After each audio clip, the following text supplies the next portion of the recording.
You are not a saint.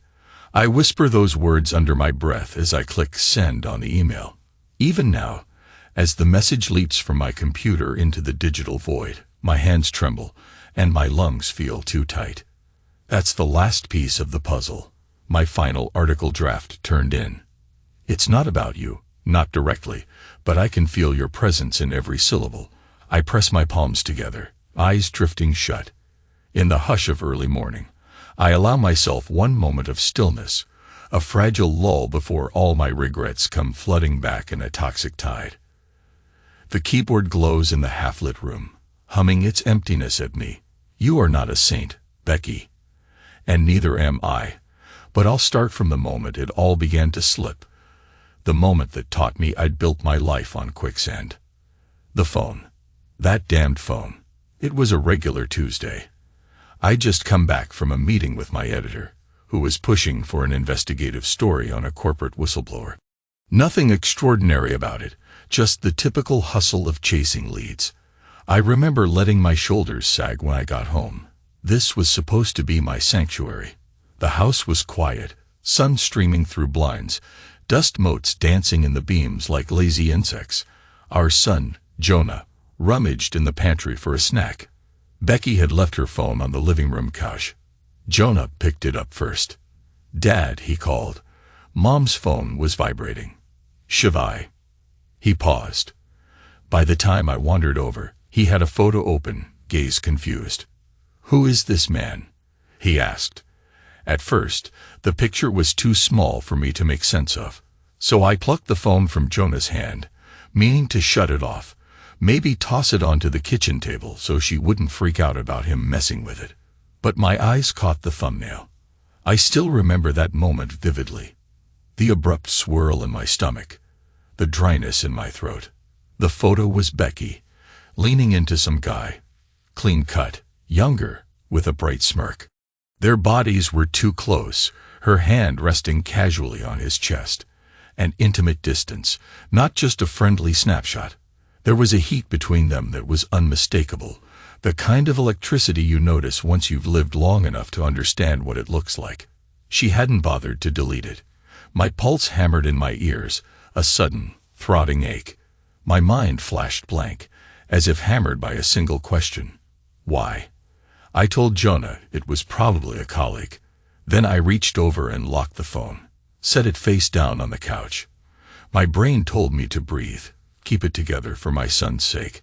I patted his shoulder, forced a smile, said something forgettable like, "Don't worry about it, buddy." He scurried away with a bag of chips, unconvinced but willing to let it drop. I wish I could say I confronted Becky right then and there, but I didn't. The shock paralyzed me. I sat on the couch, arms folded, staring at the phone, as if it might grow legs and sprint away. My mind raced back and forth like a caged animal, slamming against one possibility, then the next. She hadn't deleted it. She didn't even try to hide it. It was right there, so obviously placed. 1,000 scenarios played through my head, but none calmed my hammering heart. That night, she came home from work, breezing in with her usual practiced smile.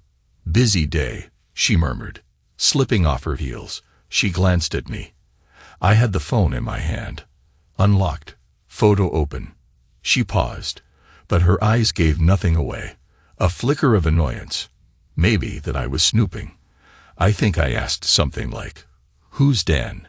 My voice was too low to register anger. She gave me a quick, rehearsed explanation. "A colleague from the marketing team. We had lunch, took a picture. What's the big deal?" She was calm, so damn calm, that for a second I doubted myself. Maybe it was harmless. Maybe it was just lunch. But I knew better, because there was a tension in her posture, a faint tremor in her left hand. She noticed me noticing it. Then she plastered on a bigger smile. "You're being paranoid. I'm too tired for this." She took the phone and retreated to the bathroom, locking the door behind her. I remember the sound of the lock clicking, as if it were the nails being driven into a coffin. I sat there, staring at the closed door, thinking, something's changed. We're living in a new world now. Flashback. We weren't always so distant. A decade ago, we were carefree lovers in the swirling romance of newlyweds. We had this dream of moving from Ohio to Florida. My dream, really. I was a budding journalist who believed in chasing the truth, and Becky, fresh out of the University of Florida, was eager to climb the ladder in marketing. We shared an apartment, small and cozy, full of late-night laughter and day-old pizza. Our biggest worry was paying off student loans. We'd look into each other's eyes and say with absolute faith, "I'll never leave you." Funny how that phrase turned from comfort to mockery over the years. "I'll never leave you." Now it echoes in my head like a cruel joke from a past life. Things changed after Jonah was born. We loved him, still do. But responsibilities weighed on us, money got tighter. We scrimped and saved for a modest home in Orlando's suburbs. I'd hustle after big stories. Becky advanced in her firm, and we drifted. The nights we used to spend wrapped up in each other became nights we fell into bed exhausted, backs turned, each lost in our swirling thoughts. She'd get up at dawn for a conference call. I'd be up late finalizing a piece for the paper. We shared a roof, a child, but less and less of ourselves. Yet I never imagined she'd do this, though in hindsight, the signs were all there. There were nights she worked late, text alerts she'd quickly hide, unexplained receipts, a subtle distance. My gut occasionally clenched, but I told myself she was simply swamped at work, maybe needed her space. I chalked it up to normal friction after so many years together. We promised each other loyalty. She wouldn't betray me. I was sure of it, right up until the day I found that damned photo. I didn't confront her directly again for merely a month. Maybe I was scared. Maybe I was in denial.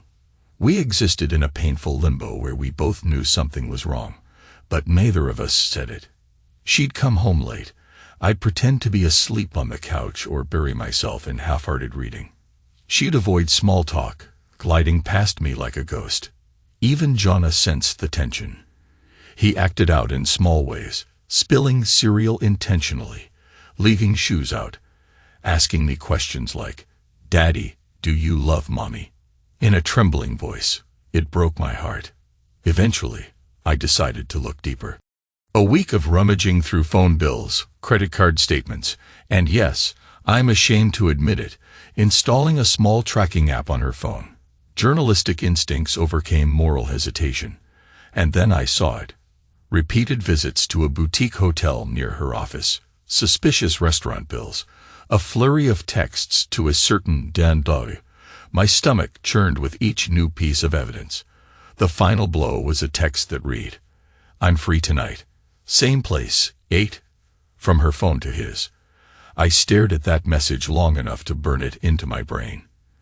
In my desperation, I found an old friend, a lab specialist, who helped me run a private DNA check on Jonah's paternity. The idea might sound insane, but once trust shatters, you question everything. That was the final confirmation. Jonah was mine. At least that part of my life wasn't another lie. Yet the test also revealed traces of Becky's discreet medical visits, her hormone levels tested, her name attached to some hush-hush invoice. She had been with him, all right. This was no emotional fling or passing crush. She'd been physically involved enough times for me to question the foundation of our entire marriage. The question gnawed at me like rust on iron. What did I do wrong? I wanted to scream the question at her, but each time she looked at me, I went silent, locked in a pit of sorrow and fury. I didn't even have the words. We still went through the motions. Goodnight kisses on Jonah's forehead, half-eaten dinners, morning coffee left untouched. We never mentioned the elephant in the room, never let it even snort. The tension grew, coiling around us like a serpent. Finally, I reached my breaking point. Another regular night. She came home, set down her purse, gave me an absent nod, and retreated to the kitchen to pour a glass of wine. Without a word, I followed her, heart pounding. In the dim overhead light, her face was half in shadow, half illuminated. I grabbed the glass from her hand, set it down, and demanded, "Do you love him?" The question hung between us, thick as smoke. Her eyes widened, and for a moment I saw panic. She parted her lips to respond, but no sound came out. "Answer me," I rasped. My voice cracked. I was so angry, so weary, I couldn't control it. She didn't move, just stared, tears brimming in those brown eyes. It felt like an eternity. Then she turned away, her voice trembling. "I don't know." Those 3 words sank into me with savage force. I don't know. Not no, of course not. Not, this is just a mistake. She was confused, or maybe not confused at all. She knew exactly what she was doing, and could no longer pretend otherwise. I was shattered. In that moment, it all crystallized. She was with him, because it made her feel something I couldn't give her anymore. Maybe excitement, maybe passion, or just an escape from routine. Whatever it was, I'd lost her. And she knew I knew. After that, we didn't speak about it for days. I couldn't even look at her without feeling like my chest might implode. Then came the day I found them. In person. It wasn't that I planned it. Jonah had a Saturday soccer practice, canceled last minute due to some field maintenance. Becky had left the house early, saying she had errands. My gut told me to follow her, so I did. Like a private investigator, I tailed her car halfway across Orlando, weaving through streets I didn't recognize, to a discreet little bed and breakfast near a cluster of upscale condos. In the parking lot, I waited, heart thrumming, palms slick with sweat. She got out, walked straight inside, not even glancing around. I remember sitting there, biting my nails until they bled, tears burning behind my eyes. My rational mind told me to leave, to preserve some dignity, to confront her at home. But a darker part of me demanded the truth, all of it. So I forced my legs to move. I marched into the foyer, found a staircase, climbed it. My breath was shallow. I could smell the cleaning supplies and the faint odor of stale coffee. Halfway down the hall, I heard a muffled laugh. Her laugh. Then a man's low murmur in response. My vision blurred with rage, but I kept going. The door was ajar. Maybe they were careless, or maybe they didn't expect to be followed. And there they were. Becky, arms around this younger man, Dan, her blouse unbuttoned just enough to reveal a glimpse of lace and the heated flush of her skin. He had a hand cradling her cheek, leaning in to kiss her. The shock of seeing them like that, so intimately connected, the bed just steps away, burned an image into my mind that I doubt I'll ever erase. They looked hungry, desperate for each other. I pushed the door wide with a trembling hand. The squeak of hinges made them jolt. Becky's eyes locked onto mine. The color drained from her face, lips parted in horror. Dan backed away, arms raised slightly, like a thief caught red-handed. There was no question what I'd caught them doing, or planning to do. I wanted to lunge at him, to pound him into the carpet until my knuckles were raw. But I froze instead. I just stood there, chest heaving, tears stinging. My voice refused to cooperate. Finally, Dan whispered, "Hey, man, we." But I cut him off with a wild glare. He was younger, stronger maybe. But in that moment, I think he realized how unhinged I felt. Becky reached for me with trembling fingers. "Matt." I whirled, stormed out, slamming the door behind me so hard the frame rattled. The corridor spun in my vision. My mouth tasted of bile. I practically flew down the stairs, ignoring the stares of strangers in the lobby. Outside, the Florida heat slapped me in the face, but it didn't jar me from my blind haze. I got into my car and just stared at the steering wheel, knuckles white, breathing like a wounded animal. Over and over, I muttered, "What did I do wrong?" The days after that are a blur. She came home late that night. I sat in the living room, lights off, watching for headlights in the driveway. Jonah was at a friend's for a sleepover. She slipped in quietly, not expecting me to be there. As soon as she realized I was awake, she froze in the hallway. Our eyes met across the dark expanse, and I heard her exhale, soft, broken. I stood up slowly, approached her with measured steps. My chest felt hollow, but my mind was swirling with 100 questions. She started crying before I even spoke. Maybe it was guilt, or maybe the tragedy of seeing everything laid bare. I took her by the shoulders, gentle but firm. She was trembling. I asked, "How long?" Her sobs intensified. Eventually, she choked out, "6 months." My stomach twisted. I closed my eyes, nodded. That made sense, I guess. She tried to speak, but I was already walking away, heading to the bedroom. I heard her footsteps behind me. We didn't talk further that night. I collapsed onto the mattress, fully dressed, not bothering to pull back the covers. She curled up on her side, hugging her knees, as if the cold distance between us might vanish if she just tried hard enough. But it stayed, heavy as a tombstone. The next morning, I got Jonah from the friend's house and pretended everything was normal. That's what we did for days. Pretend. We were both exhausted from the confrontation, from the thought of dismantling our entire marriage. The devastation was too great to handle all at once, so we tiptoed around it. She was stricken with guilt. You could see it in her eyes, but she also wore that subtle defiance. Like a quiet challenge. Dare you to blame me for wanting more? Time passed in a slow, viscous crawl, as if every minute were weighed down by heartbreak. I wrote in my journal endlessly, scribbling page after page, trying to piece together how my life became so unrecognizable. I forgave her. At least I said so.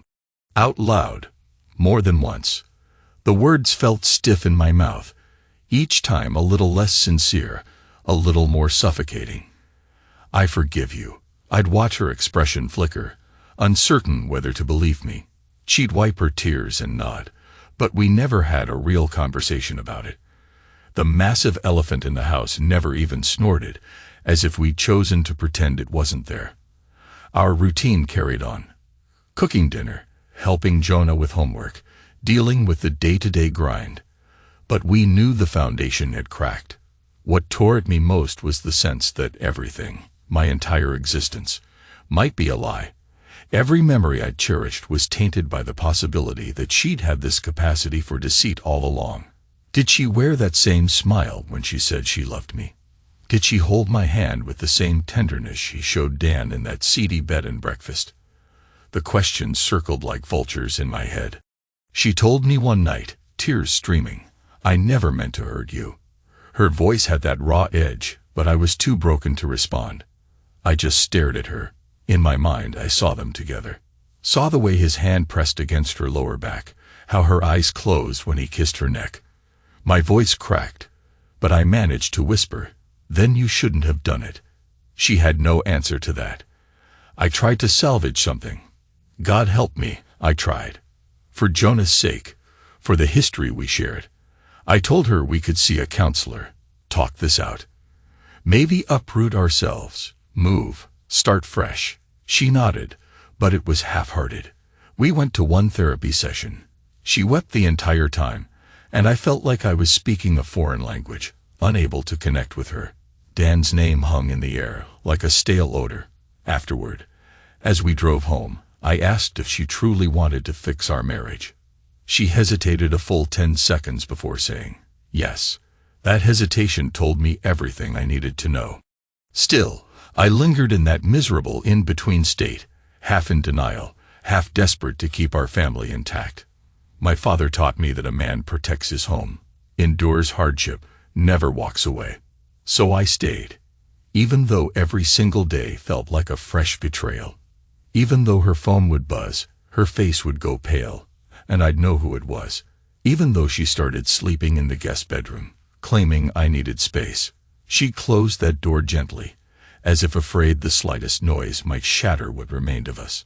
In a moment of madness, I confronted Dan, tracked him down outside the tech firm where he consults. I'd rehearsed a monologue in my head, threats, curses, maybe even a punch or two thrown. When he emerged, all confident stride and well-groomed hair, the sight of him made my blood boil. "Dan Whittaker," I barked. He froze, reading the fury on my face. He nodded. "I'm Becky's husband," I growled. His gaze flickered with something. A shadow of shame, maybe. "Look, man." But I lunged, slamming him against the brick wall, forearm pinned to his chest. He didn't fight back. "Don't you ever."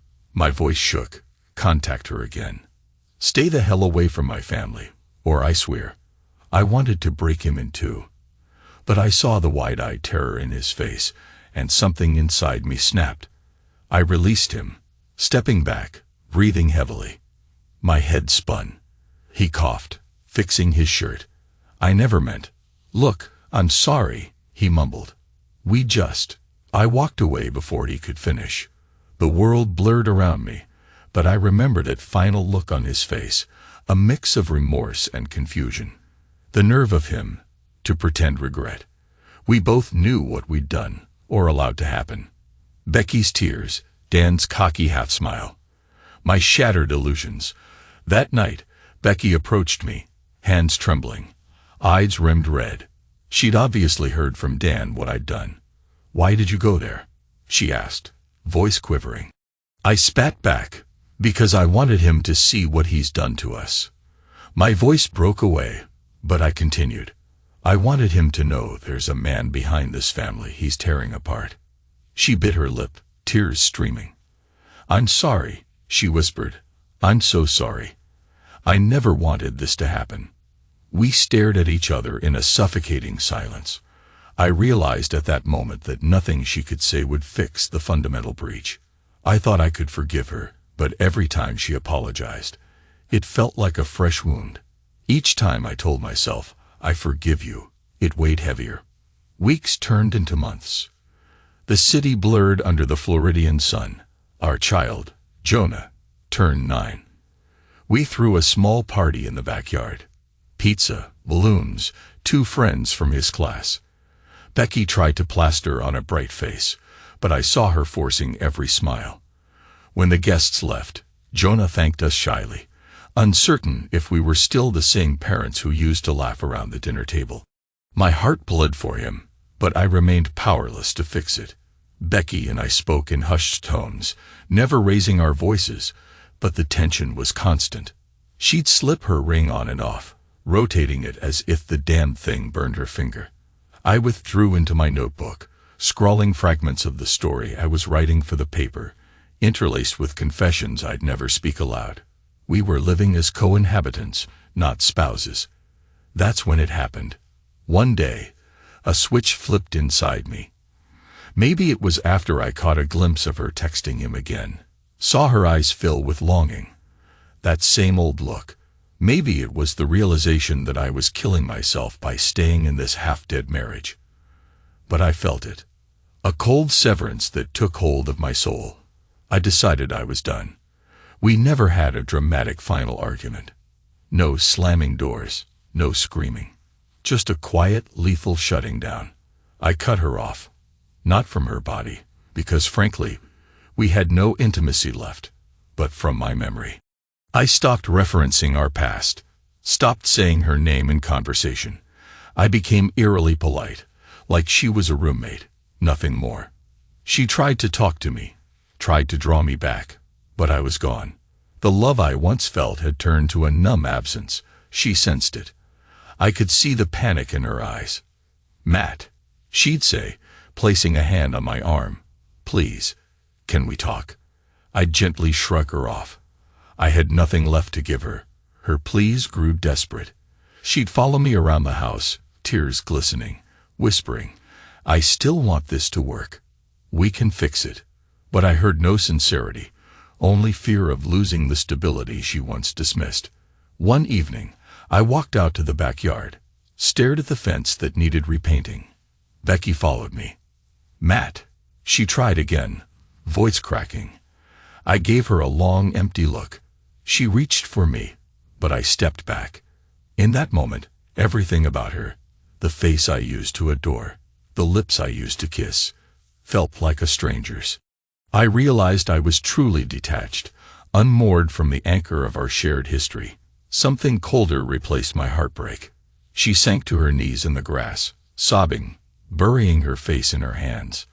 "I'm sorry," she repeated like a broken record. I just walked away, the final thread of empathy snapping inside me. My revenge was not the violent kind. It wasn't even loud or theatrical. It was a systematic dismantling of the life we built. First, I carefully arranged my finances, setting aside money in a separate account. I called an attorney friend to prepare the initial paperwork. I told him I wanted full custody of Jonah, though I knew it'd be complicated. He warned me that, short of proving her unfit, it would be a shared arrangement. Still, I intended to fight for every advantage. Next, I quietly changed the locks on our home office, where I kept my documents. I started sleeping in a motel near my newspaper's office sometimes, telling Becky it was for late deadlines. Jonah never questioned it too deeply. He sensed the shift. A few times, he'd ask, "Dad, are we going to be okay?" I'd force a tight smile and say, "Yes, son, we will," though inside I was trembling, uncertain. Finally, one rainy afternoon, I told Becky we needed to talk. We sat at the kitchen table. Outside, thick clouds gathered, spitting gentle drizzle across the backyard. The hush in the house was unnerving, like the air before a tornado. She stared at me, eyes red from days of crying. I placed a manila folder in front of her. Divorce papers. She inhaled sharply. "Matt." "No, please." Her voice broke. "We can." I cut her off gently. "You destroyed this," I said, my voice surprisingly calm. "I tried to forgive. You kept going. I gave you a chance, and you brought him into our life anyway. I'm done." Her tears came in heavy streams, sobs shaking her shoulders. "I never wanted to break our family. I just—" She couldn't finish the sentence, or maybe she didn't know how to. I hardened my gaze. "Pack a bag," I murmured, "because you're leaving." It hit her like a punch to the gut. She slumped in the chair, staring at me. "This is my home too," she whispered. "Not anymore." The words came out cold, final. And in that second, the look on her face was pure heartbreak. But I didn't soften. I'd already burned out my last reserve of mercy. We hashed out the details over the next few weeks. She moved in temporarily with her sister, who gave her pitying looks and a spare bed. I told her I wanted the house in the settlement. She wanted partial custody of Jonah. Fine, I wasn't going to tear him from his mother, but I wanted primary custody. The negotiation was tense, spiked with bitterness. Meanwhile, our son's confusion grew. I told him it was complicated, that sometimes adults can't stay together, but it's not his fault. My heart broke for him. The final confrontation came months later, in the lawyer's office, all thick carpeted floors and a single bright overhead lamp. Becky was perched on the edge of a leather chair, fiddling with her wedding ring. I sat across from her, arms folded, expression unreadable.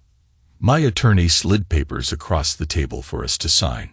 She hesitated, tears brimming. I took a pen, scrawled my name with a trembling hand.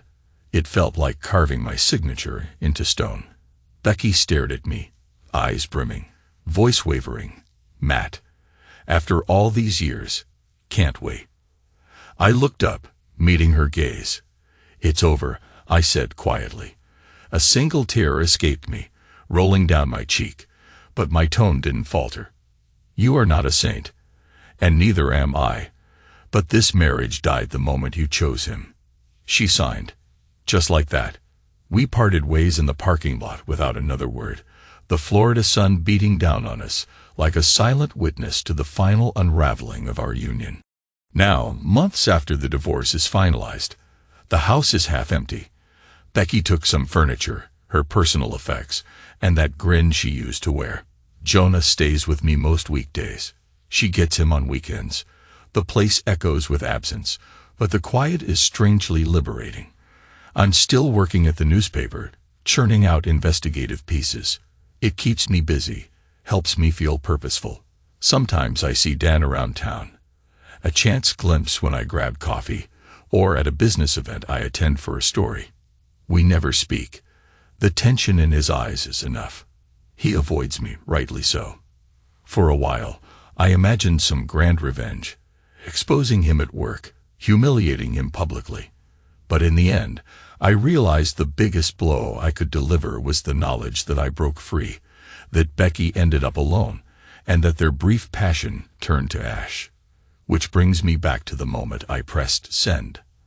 I've just submitted an article that's my best work yet, an expose on corporate corruption. But in my heart, I know it's more than that. It's a statement to the world, and to myself, that I'm still here, still fighting, forging a new path out of the rubble of betrayal. Each keystroke was a step away from the old pain, a testament that I refuse to remain a prisoner of her choices. I sit at my desk, laptop humming, my eyes drifting to a framed photo of Jonah. He's smiling, bright and innocent. That's my anchor. I think about Becky sometimes, where she is, how she feels. Part of me still hurts, but it's a dull ache now, a phantom limb. The fresh, raging agony has hardened into a scar, a reminder that I survived. Let me be honest. The memory of finding her with Dan, the flash of her unbuttoned blouse, his hand splayed on her skin, still flares up at odd moments. Late at night, I'll jolt awake, heart pounding, sweat on my brow. In those moments, I can still smell the cheap motel air, feel the raw punch of betrayal. But then I remember. I made it out. She broke me, but she didn't finish me. I look at the reflection in the dark window. My own face, older, weathered, yet oddly resolute. I was destroyed, and I became stronger. The final scene plays out on a muggy evening, after I finish some yard work. Jonah is asleep inside, sprawled across his bed, the faint hum of the air conditioner lulling him into dreams. I'm sitting on the porch, the Florida sky bruised purple with dusk. A single light flickers overhead, drawing moths to dance in the halo. My phone vibrates. I glance down. A text from Becky. I'm sorry, truly. Can we talk sometime? For a moment, I stare at the screen, inhaling the thick summer air. My chest tightens, but not with longing, just a twinge of old sorrow. Slowly, deliberately, I type back. No. Then I set the phone aside. In the hush, I close my eyes, leaning back against the porch railing. There's no anger, no heartbreak, just a steady acceptance. She's not a saint, and neither am I. But life goes on. The ache remains, but so does my will to keep living, breathing, writing, and raising my son. I exhale, letting the last rays of daylight fade into the horizon. This final, quiet moment is all I need. My world is irrevocably changed, but I'm still standing. And for the first time in a long while, I feel the solid ground beneath my feet.